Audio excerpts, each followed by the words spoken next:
আসসালামু আলাইকুম viewers, welcome to another video. পাখিরহাট YouTube চ্যানেলে আপনাকে স্বাগতম। বরাবরের মতো চলে আসলাম নতুন আরও একটি ভিডিও নিয়ে। তো আপনারা কে কোথা থেকে দেখতেছেন দয়া করে চ্যানেলটি সবাই সাবস্ক্রাইব করে দিবেন এবং লাইক কমেন্ট শেয়ার করে দিবেন যে আপনাদের যদি ভিডিওগুলো ভালো লাগে এবং যদি আপনাদের পরীক্ষামূলক এমনি শিক্ষামূলক কিছু থাকে। তো আলহামদুলিল্লাহ আমার এগুলো হলো আমার লাউ গাছ। আলহামদুলিল্লাহ এতে ভালোই লাউ হয় এবং ভালোই লাউ ধরে আলহামদুলিল্লাহ। তো এই ছোটো একটা মাছা।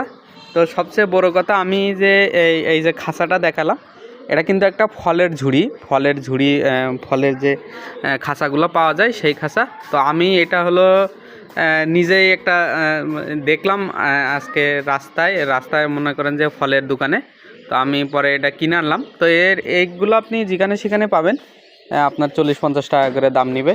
আর যেখানে যেরকম নেয়, তো আমার কাছ থেকে 40 টাকা নিছে। 40 টাকা, আপনি 50 টাকাও এরকম পাওয়া যায়। তো আমি খুব করে তারপরে 40 টাকা দিয়ে নিয়ে আসছি, 50 টাকা চাইছে।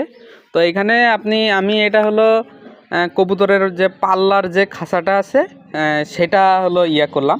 তো পাল্লার যে খাঁচাটা মনে করেন টেম্পোরালি হোক, টেম্পোরালি মনে করেন যে যেখানে সেখানে নিয়ে মুভ করা যাবে। এমনি একটু শক্ত আছে, খারাপ না, একেবারে নরম না, একেবারে যে নরম তা না, ভালোই শক্ত আছে আলহামদুলিল্লাহ। ভালোই মনে করেন যে এটার ভিতরে 8টা-10টা না হলেও 8টা কবুতর, 5টা-6টা কবুতর এটার ভিতরে নেওয়া যাবে। 5টা-6টা 10টা কবুতরও আপনি এটার ভিতরে নিতে পারবেন। কবুতরের সাইজ তো আবার বড় হয় না।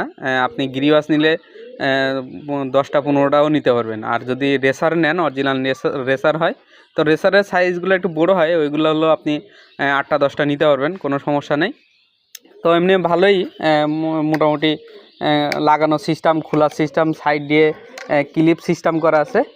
আপনি ভালোই এগুলা ক্যারি করতেও সুবিধা আছে। তো আমার কাছে এটা ভালো লাগলো, এই জন্য আপনাদের কাছে শেয়ার করা। আপনারা বলবেন আপনাদের কাছে কেমন লাগে এবং জিনিসটা কেমন হলো, আপনারা সবাই কমেন্ট করে জানাবেন। তো আমি কালকের থেকে আমি আরও 2-3 বার পাল্লা বলতে কি হলো, আপনার টস করছি মোটামুটি হাফ কিলো 1 কিলো এরকম। তো আবার কালকেও নিয়ে যাব, কালকে সকালবেলা নিয়ে যাব, অবশ্যই আপনাদের ভিডিও দিব ইনশাল্লাহ। হয়তো এখান থেকে 1 কিলো কি 1.5 কিলো থেকে ছাড়বো, দেখি কবুতর সবগুলো নিয়ে যাব আলহামদুলিল্লাহ। সবাই দোয়া করবেন আমার জন্য, আর আমার চ্যানেলটির পাশে থাকবেন সবাই। সবাইকে অভিনন্দন এবং আল্লাহ হাফেজ। সবাই ভালো থাকবেন, আল্লাহ হাফেজ।